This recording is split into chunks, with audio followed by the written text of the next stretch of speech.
सिर्फ उत्तर भारतीय समाज को हमेशा बेइज्जत किया जाता है।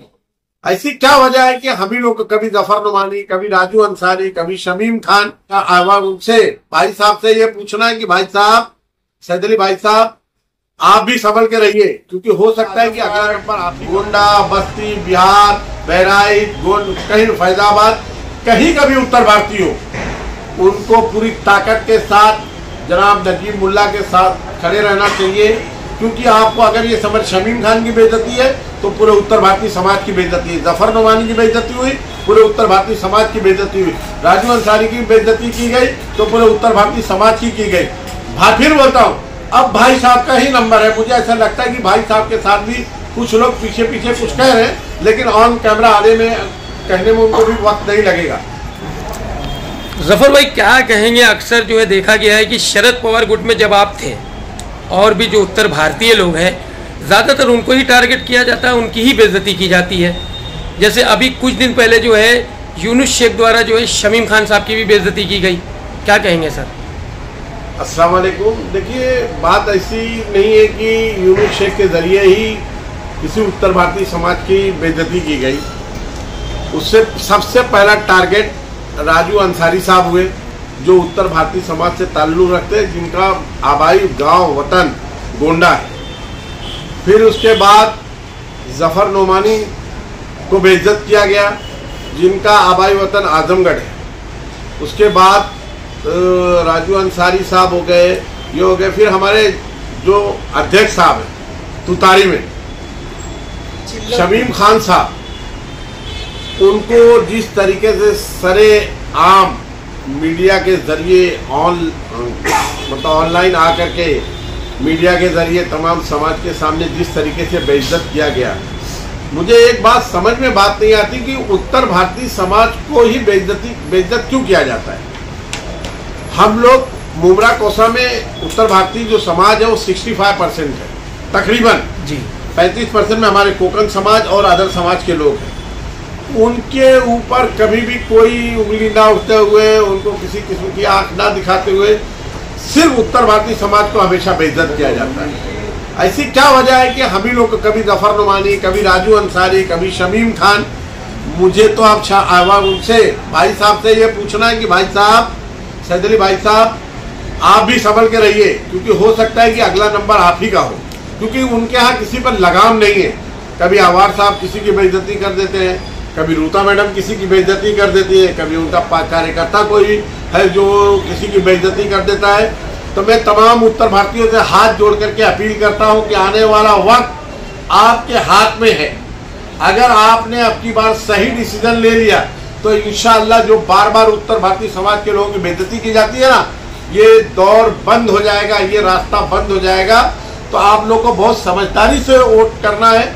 आप ये मत समझिए कि वो आजमगढ़, गोंडा, बस्ती, बिहार, बहराइच, गोंड, कहीं फैजाबाद, कहीं का भी उत्तर भारतीय हो, उनको पूरी ताकत के साथ जनाब नजीब मुल्ला के साथ खड़े रहना चाहिए। क्योंकि आपको अगर ये समझ शमीम खान की बेइज्जती है तो पूरे उत्तर भारतीय समाज की बेइज्जती है, जफर नुमानी की बेइज्जती हुई पूरे उत्तर भारतीय समाज की बेइज्जती हुई, राजू अंसारी की बेइज्जती की गई तो पूरे उत्तर भारतीय समाज की गई। फिर बोलता हूँ, अब भाई साहब का ही नंबर है। मुझे ऐसा लगता है कि भाई साहब के साथ भी कुछ लोग पीछे पीछे कुछ कह रहे हैं, लेकिन ऑन कैमरा आने में कहने में उनको भी वक्त नहीं लगेगा। तो मैं फिर से अपील करना चाहता हूँ, खासकर क्योंकि पूरा कोकण समाज पूरे उत्तर भारतीयों के साथ बहुत मजबूती के साथ खड़ा है। क्यों, उसकी वजह बता दूं कि उत्तर भारतीय समाज, उत्तर भारतीय लोग जब महाराष्ट्र में आए और खासकर जब मुमरा में आए तो उत्तर भारतीयों को यहाँ का जो कोकण समाज था, ये कोकण का पार्ट है, कोकण का एक हिस्सा है। उन लोगों ने हमको गले लगाया, मोहब्बत की, खुलूस पेश किया, अपना भाई समझा, हमको अपना बनाया। तो और हम लोग ये हम देख रहे हैं कि कुछ लोग जो है वो बार बार उत्तर भारतीय समाज की बेइज्जती करते रहते हैं। तो मैं फिर बोलता हूँ कि अब की बार 65% उत्तर भारतीयों, तुम मुमरा कोसा में निर्णायक हो, निर्णायक, तुम्हारा वोट बहुत माने रखता है। तमाम समाज के लोग तो ही है, बाकी उत्तर भारतीय समाज के साथ में कोकण समाज, अंग्रेजी समाज, यहाँ का दलित समाज, वहाँ का और भी जो भी अदर लोग हैं वो लोग तो आपके साथ खड़े ही हैं। पूरी ताकत के साथ आप नजीब मुल्ला साहब के साथ में खड़े रहें। 20 तारीख को वोट है, कोई भी किसी के झांसे में ना आए, कोई किसी के वर्गलात में ना आए, किसी के बहकावे में ना आए।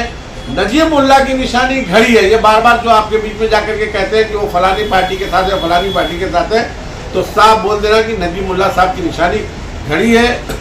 आने वाली 20 तारीख को, 20 नवंबर को वोटिंग के दिन आप सबकी बातें सुनिए, लेकिन जब आप मशीन पे जाए तो सिर्फ घड़ी की निशानी पर वोट दे करके जनाब नजीब मुल्ला साहब को जिताएं, और जो बार बार उत्तर भारतीय समाज की बेइज्जती की जा रही है उसका बदला मिले। जफर भाई, तुतारी के ही कुछ लोगों का ये कहना है कि जब राजू अंसारी साहब के ऊपर केस हुआ था तो उसमें सबसे बड़ा सहयोग जो है शरद पवार पार्टी के लोगों का था, उनको बाहर निकालने के लिए, उनके लिए लड़ने के लिए। कौन था पूछे ना सर। ये मैं उसका आई विटनेस हूँ। जफर नोमानी राजू भाई की रिहाई पर जब थाना की जेल पर जाकर के उनके लिए जाते हैं तो जफर नोमानी को उसके लिए भी टारगेट किया जाता है कि राजू अंसारी को रिहाई के वक्त जफर नोमानी क्यों गए, शाह आलम आजमी क्यों गए। हाँ देखिए, शाह आलम आजमी क्यों गए, अरे उसके लिए भी हमको बार बार क्वेश्चन आंसर किया जाता है, किसी का कोई योगदान नहीं है। अगर उनकी चली होती तो वो लोग पूरी कोशिश ये करते राजू अंसारी की रिहाई में रुकावट पैदा करने के लिए। लेकिन अल्लाह ताला, मैं कहता हूँ ना सर, आमतौर पे ये तो देखा ही गया है कि काम कोई और करता है, श्रेय कोई और लेता है। हाँ, अल्लाह की लाठी में आवाज नहीं है। अल्लाह ताला ने इतना बेहतरीन रास्ता बना दिया, इन लोगों ने पूरी कोशिश की कि राजू अंसारी के बिल ना हो पाए, राजू अंसारी के परिवार हमेशा परेशान रहे, उनको हर तरह तरीके से परेशान की गई। बल्कि उनकी वालदा जब बाहयात थी उनके घर पर हमला करवाया गया। कौन लोग थे वो लोग, कौन हमला करवा रहा था, किसके सर? और जो कालशेखर का केस हुआ था, उस कालशेखर केस का मैं आई विटनेस हूँ, आई विटनेस। उस पर किस तरीके से आफरीन सौदागर को वर्गलाया गया। जब आफरीन सौदागर गई कंप्लेन करने के लिए तो सिर्फ एनसी हुई, एनसी के बाद कौन पुलिस स्टेशन पहुंचा, किसने सीनियर पर प्रेशर डाला। उसके बाद जुबेर रावल मरहूम साहब जिंदा, उनका इंतकाल हो गया, उस वक्त वो बाहयात थे, वो पुलिस स्टेशन पहुंचे, किस तरीके से उनको समझा करके, डरा करके उनको वापिस भेजा गया। जुबेर रावल साहब को कोविड में जब मैं उनके अब्दुल्ला पटेल स्कूल में मिलने गया था, उन्होंने मुझे साफ लफ्जों में कहा था कि जफर भाई, हम लोग नहीं चाह रहे थे केस करने के लिए, लेकिन हम पर बहुत प्रेशर डाला गया, आफरीन सौदागर पे प्रेशर डाला गया और राजू अंसारी पे झूठा केस बनाया गया। ये लोग क्या बात करेंगे? मैं तो जानता हूँ, मुझसे हालात पूछो ना, क्योंकि मैं उस समुद्र में रह करके आया हूँ। मुझे मालूम है कि वहाँ पर कितनी गंदगी है, किस तरीके की गंदे जहनीत के लोग वहाँ पर, कुछ लोग बैठे हुए हैं जो बार बार जाके कान भरते हैं कि फलाना आदमी ऐसा है, फलाना आदमी ऐसा है। अरे मैं राजू अंसारी के साथ मेरे उत्तर भारतीय रहे, उत्तर भारतीय से जाकर के मिले तो उनका दुश्मन, अब मैं शाह आलम को मिलूँ तो दुश्मन, मैं कोकन समाज के लोगों से मिलूँ, इब्राहिम राव साहब से तो मैं दुश्मन, मैं अग्री समाज के लोगों से मिलूँ तो भी दुश्मन। अरे भाई, एक तरफ आप ये पैगाम देखते हो कि सर्व धर्म समान, सबको मिला जुला करके ले चलो, दूसरी तरफ आप लोगों को आपस में तफरका पैदा करते हो, तोड़ने का काम करते हो। ये कौन सी राजनीति हो रही है? मैं फिर कहता हूँ, उत्तर भारतीयों, अपने औकात को, अपने मकाम को समझो, अपनी हैसियत को समझो, नहीं तो आपको बहुत नुकसान होने वाला है। अब की बार अगर आपके आपने अपने हाथ से ये मौका छोड़ दिया और जाने दिया तो आपको अपनी बेइज्जती का बदला लेने का मौका वापस नहीं आएगा। तो इसलिए होशियार रहे।